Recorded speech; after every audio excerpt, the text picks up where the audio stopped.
You can ring Doug's bell. Ring Doug's bell. Doug's bell. Ring Doug's bell. You can ring Doug's bell. Ring Doug's bell. Doug's bell. Ring Doug's bell. Welcome to the Doug Bellcast. And now, here is your host, the star of Ring My Bell, Doug Bell. Welcome, friends and frenemies, to a new, brand new Doug Bell podcast. What? What? So what? Podcast.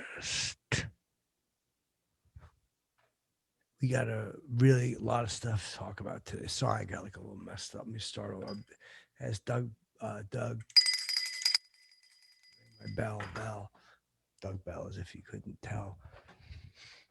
Yeah, you get these at Chipperson.com. Chippy gets 40%, but I mean, it's all like, it's me. It's my face. It's a cool shirt. People have been saying all day, "Is that you?" I'm like, come on, man. I wear this shirt. I met a girl. Don't applaud. Just throw money and condoms. On one of the apps, Tinder, my Tinder app, and I wore this shirt, to show her, and she's like, "That's you." I'm like, "Hey, what did I tell you, babe? Ring my bell, blah blah blah." And I brought the bell and everything. I'm like, "Do you want to hold it?" And she's like, "Nah, I think she's a little messed up with the whole COVID. She was worried about like germs or whatever." But I was like, it's funny, dude. Germs, I guess. Howie Mandel. Somebody wrote me and asked me if I would talk about Howie a little bit because the whole germ thing, but it doesn't really affect my my shirt. It just doesn't really. He likes me, he knows I don't care about the whole germ thing. Like I don't pay attention to it. Like I give him a hard time when I see him, because he Howie doesn't like to shake hands, right? And stuff. But when he sees me coming, he knows I'm gonna push. Like I like to push buttons and limits. I like to push buttons and limits and stuff. I like to push it. See what I can get away with, and then go a little further. I saw him in LA. He was eating. So I walk right up and I go, "Howie!" I start yelling and I start doing like his little character, like Bobby. I can't do it that well, but it's funny. In the restaurant, it was really funny. The waiter keeps trying to pull me away. I'm like, "What are you doing, man? This is how the Hollywood deals get made." And Howie's there with his family, but I'm like doing Bobby, and he's like, "Hey, man, thanks, but I'm eating right now." And I go, "Wait, too good to shake Doug Bell's hand." And he didn't want to shake. I just took his hand. I shook it, like aggressive, But that's how you get respect in Hollywood. You get like a good, firm handshake. My hands sweat a lot, though, so I think I saw him wipe his hand on his slacks. So like whenever I see him after that, I would always I'll give him a hug. Like one time I saw him. I gave him I pretended I was gonna lick him. Like I wasn't gonna really lick him. I don't go that way. But I walk up, my tongue out like that, and he's backing up, And I'm like, "I'm gonna lick you," and but he backed up, and we were in a parking lot of a Ralph's, and I'm laughing. I'm like, "Come on, it's me, it's Bell. What am I gonna do? I'm gonna lick you." And he trips over the thing that goes in the parking lot, so your car doesn't, that little cement thing.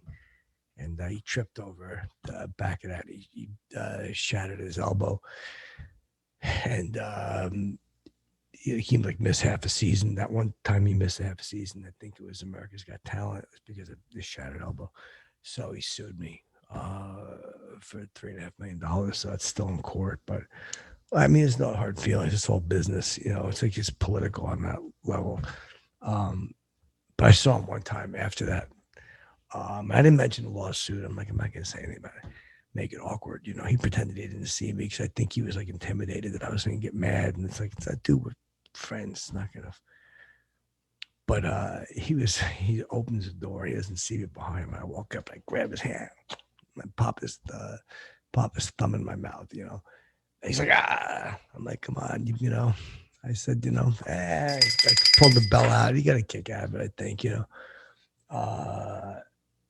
Because he knows I'm just crazy, but yeah, that Howie stuff. I mean, that's the type of stuff, right? Just he loves me. I met him the first time I met him. This a crazy story. I was in Florida, and I was down there doing there was a comic strip. It was a great comedy club. I wasn't doing that one. I was doing a bar. I called like Coconut Dreams or something like that. And like on Tuesdays they would have comedy at like 1:30 in the morning till 2 when they closed up. You know, it was just to kind of keep everybody laughing. So I go down there and I decide I want to go out. You know, everybody knows fucking our Benny, man, Ronnie Bennington. And so I go to the radio station. I come in a week early. I said I'm going to do a week of shows with our Benny. You know, because we're going to kill it. Like, I know he's a funny guy on the radio. I'm funny. We're just going to go crazy with each other and like make radio history. But he said like, we'd love to have you, but we're doing a live remote every day of the week. I'm like, man, all right, man. I guess that, you know. But then I went to the station. I saw him walking in. And I'm screaming at him. It's 5:30 in the morning. I'm yelling, "Our Benny," you know. And he seems surprised to see me, but I give him a hug, you know. And I mean, I ring the bell. He's like, "It's kind of early for that." And I'm like, "Yeah, come on, let's get the birds," you know. He smiled about it, you know. But I'm like, "Why don't you let me just come up? I'll just do the show with you. It'll be so, dude. It'll be like legendary if I do the show with you." But again, he's like the bosses, man. They were always so fucking scared of me. Like I was gonna come in and like just take over, you know. And I think I told him, I said, "All right, Benny, but you know, I'm not gonna take your show." Like I think he was worried I was gonna take your show because I had like all these bits I wanted to do. I'm like, let's get like listeners to come call up and tell like funny stories. Like whoever's got like the funniest story wins a prize. Maybe like a shirt or something. And I had like all these ideas. Like I think he thought like I was gonna like take the show. But I tell him, "Oh, Benny, like I love, you know, I respect you. You respect me, of course. I mean, I know I'm like a TV guy and I got a name, but I'm not gonna take your show. You know, my ideas are good. Like I said, you ought to. I'm like, do a fucking contest, dude. I mean, this is in the parking lot. He's trying to look in his wall. I'm like, relax, they'll wait, dude. This is for your show." I said, let's do a contest. Like people call up, will like say something like, "Hey, what's your favorite boom you know, favorite position?" And he goes, "Well, we can't really do that. It's dirty." I said, "Well, how about your favorite ice cream? Do your favorite ice cream? Rocky Road, vanilla, chocolate." And I told him, all kidding aside, that mine was vanilla. He goes, "Really?" I go, "No, man, I got it. It's vanilla." If you ask him, he'll remember that too, because I was really adamant about it. Like, I don't think he believed me at first. He's like, "Come on, I'm a Rocky Road." He fell right into it. I'm like, "You see how this bit works?" He's like, "All right, man." I heard he was doing it, but like, whatever. I mean, I'm not gonna say he took it, but you know, whatever. I mean, 3 years later, he's all of a sudden asking about ice cream, and you know, and then fucking bells out in the cold. I could have done that. But anyway, so I'm doing this Coconut Dreams. I'm like, "Come on, Benny, come to the show. Bring your friends, whatever. You know, pack the place out for me." He's like, "Well, it's a Tuesday. I got to work the next morning." I'm like, "Fucking go right in."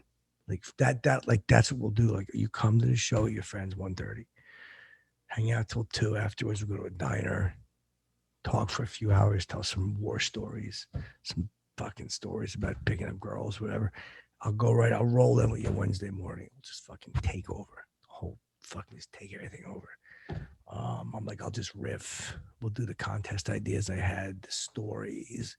And if I could see he's thinking about it, but I know he still has that thing like where he's worried I'm gonna like take the job, and I'm like, so I said, all right, big deal, not next time. But anyway, Howie Mandel, I saw him.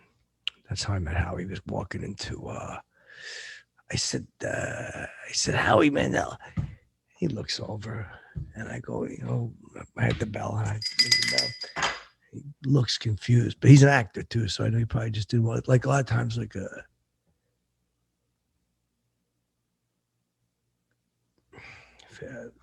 famous comedian won't want to acknowledge another comedian, But the first time I got him with that too, because I just walked in with him, like he was going up to do this show. I was probably doing comedy, like, a bunch of years by that point, so I was good. And I told him in the elevator, I started telling my jokes, boom, boom, boom. I didn't know he wasn't a germ guy, so I was like, I do this thing where I bring someone up from the audience, and I grab each of their fingers, and I like do this, like off their finger like that, and I pretend I'm pulling their fingers off. So Howie, I do it to all 10 of his fingers, and he's curled up into the corner, and I'm just doing this to his fingers. I just keep doing it. I'm telling him the jokes, and it was a funny bit. It was really a good physical bit, but my hands like sweat sometimes. So I think he got like weirded out by that, because he ran into the bathroom and he didn't make the radio show. Fucking Benny comes out. He's like, "What's going on?" I'm like, "Oh, dude, please." So I walk in. I'm like, "I'll do the show for him if you want." But he says, "No, it's political, dude. Radio's so fucking political." But it's like I met so many of these big like fucking Georgie Carlin. I mean, I've talked to Georgie. He's funny, man. He's very funny. We had like a mutual respect for each other, like a mutual type of thing. Like I saw him. He was working on doing a theater show. He's in San Bernardino. So I fly out there because I want to do some business. I want to try to open up a clothing store. So it's for another day. So I go to see him. I try to get comp tickets. I'm like, tell him it's Doug Bell, and I'm going to come in. If he wants, I could put him on a show, give him some publicity, but signals get crossed. So they tell me you got to pay. So I pay. And it was extra too. I had to pay extra because it was last minute. So I watched the show, and some of his jokes were good, but I'm shouting stuff out because, like, I know what it's like as a comic. Like, you're on stage, and like, you like the interaction with the audience. Like, it helps him. It's helpful. So I'm yelling stuff. You know what I mean? I'm like just yelling at like ideas and punchlines. Because like he had the 7 dirty words, but I had the 15 dirty words, which I added. Dude, it's so much better. Like his were like shit, piss, fuck, cunt, cocksucker, motherfucker, and tits, right? But then I added like titty fucker, shit, pussy, like what was the other one? Titty cunt, like all these crazy words. I told him that. I'm like, dude, that's the bit. Like your bit wasn't, the only time he got, like I got to him a little bit because I yelled at a punchline. He was doing something, and I'd seen him do the joke like on the Tonight Show, and I just was helping him, So he's on stage and he says something about, and then I just go like, and he looks, he hears the bell, and I scream out the punchline because I'm like showing him that like I pay attention to him, and like I know like I'm a comedian, so I understand. Because I'm figuring he's gonna see that and go, this kid's for real, and this Bell kid's got something.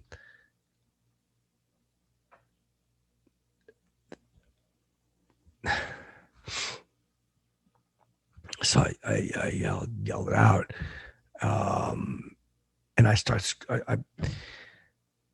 I guess like he had done like this is probably like 30 years after the 730, but I started getting the chant going. That's 730 words, the 730 words. And he's trying to talk about like George Bush or what he was talking about.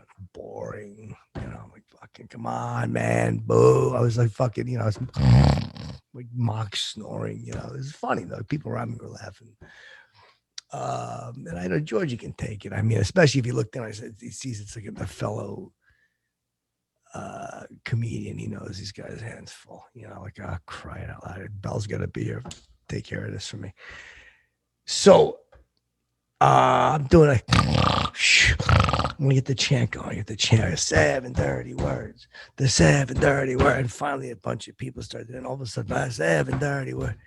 And I got 1,000 people chanting 730 words, 730 words. And he's getting angry. I can see he's getting angry. And this guy keeps standing in front of me. And it was like 4 or 5 times. I kind of pushed him out of the way. I started to get violent. I was getting a couple of drinks at me. And he was holding the camera. I didn't know what he was doing. I didn't realize they were filming like the show. I didn't realize Georgie was filming him. And then, you know, the bell sound was in there, and they had to take that joke out. And so anyway, he's like, who the fuck is yelling? He stopped. And he starts yelling and screaming. I'm like, there's 15 dirty words. Bring me up there. Because I'm like, but you know, I have a couple drinks in me. I'm not feeling any pain. And I'm like, this is going to be fucking legendary. Like, wait till I get up there. Like, Georgie's going to go crazy, and we're going to just crack up together. And I'm like, now, especially when I see the cameras, I'm like, oh, forget it. Like, now I like really turn it on because I'm like, I'm going to help your show. I'm going to help the TV show you're doing. But, you know, afterwards I hung out. I waved at him as he drove away. It was cool. I didn't get paid for that. I should get paid for it, but I can get paid. Anyway, look, thanks for tuning in to the Bellcast. And seriously, just remember that no matter what's going on, just fly wild and stay gold. You can ring Doug's bell. Ring Doug's bell. Doug's bell. Ring Doug's bell. You can ring Doug's bell. Ring Doug's bell. Doug's bell. Ring Doug's bell.